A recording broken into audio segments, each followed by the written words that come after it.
As my fellow lepers, I recognize the fact of my leprosy. I'm a Nigerian. That's why I'm always careful to explain that I'm not a citizen. I'm a victim of Nigeria. It is the grace of God that has kept one from the grave up till this point. 6 years ago, almost to the day, almost to the exact day, I was sent to prison by a court in this country for life, in the service of a church in this city. But the grace of God is what has kept me here, and I was freed. No, hold on, please. The point I'm trying to make to all of us is this. If we do not recognize the fact of the commonality of our victimhood, if you continue to think that those who voted Bulaba deserve their punishment and you don't want anything to do with them, you can't even bring yourself to show mercy to them as Christians, how do you bring yourself together to fight the evil?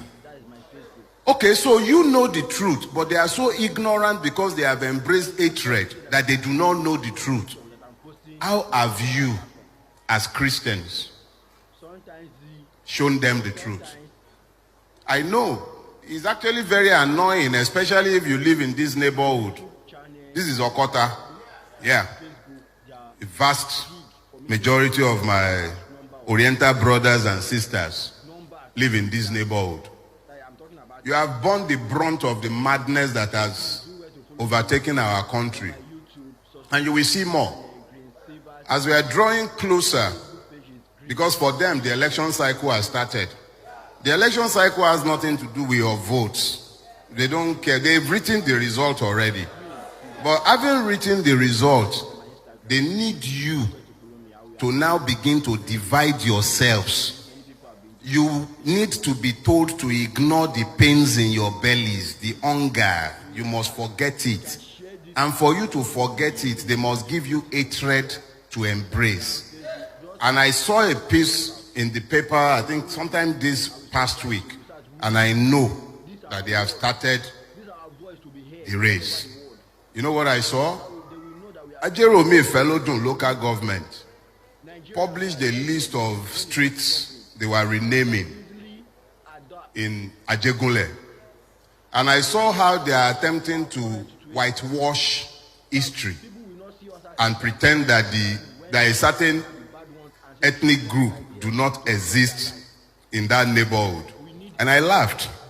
But I also know that it will require the complicity of good men and women who elect to embrace hatred for that madness to endure.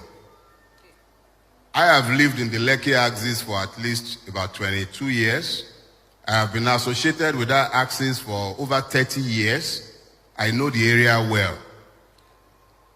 The names on our streets, and I'm just using this to illustrate so that you understand the insidious nature of the evil that has overtaken our country.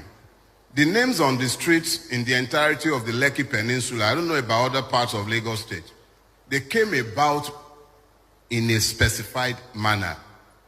Lekki was a swamp, a vast swamp. It was only the express that had any solidity to it. And they were selling land. And my Oriental brothers and sisters came. They would buy land in swamps. And then they would build roads with rubbles. And then they would bring transformer. And then they would build a street gate. And other people will be encouraged by the reason of their presence to come and start building on their own plots. And then the way you name streets, you take an application to the traditional ruler that the street be named after you. The traditional ruler and his secretary will verify your contribution to the neighborhood you are asking to be named after you. Almost every name you see decorating any street in Lekki, particularly the entirety of the greater Lekki Peninsula, they were men who either built roads or bought transformers. They were the first, they were the pioneers. Those who are today turning around and making it seem as if these things came by accident and they were on hand in an attempt to turn brothers against brothers for reason of political validation, they require you to forget that you are commonly lepers.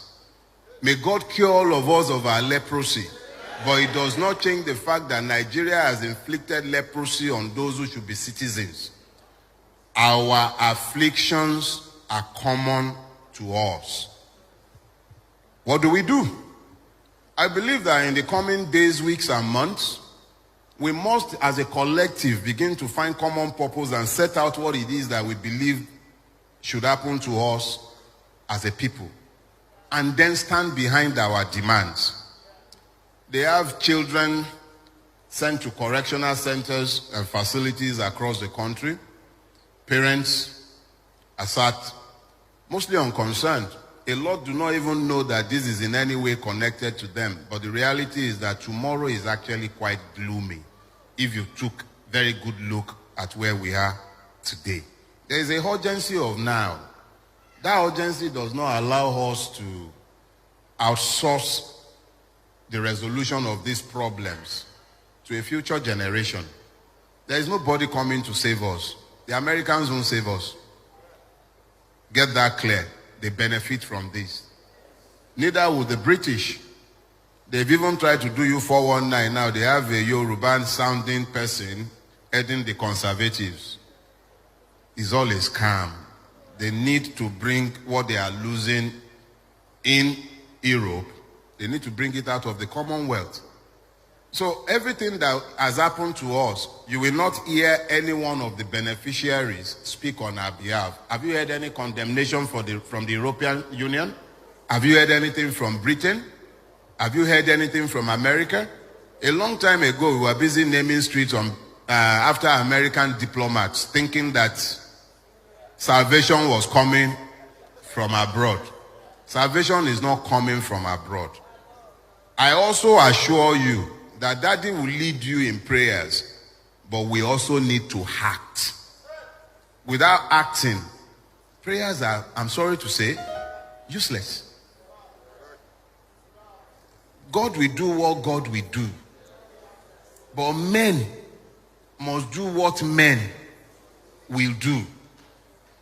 And in our own case, if we stay here, we perish. It's not really just Bible speak. It's the reality. Our situation is dire. We need to find the commonality of our affliction and then find common ground and common purpose. I'm on a church pulpit, so I am careful not to offend certain sensibilities. But let me also say this. May the tribe of Pastor Ayedogbon increase. When the Church of Christ becomes complicit in the emasculation and oppression of the people of God, that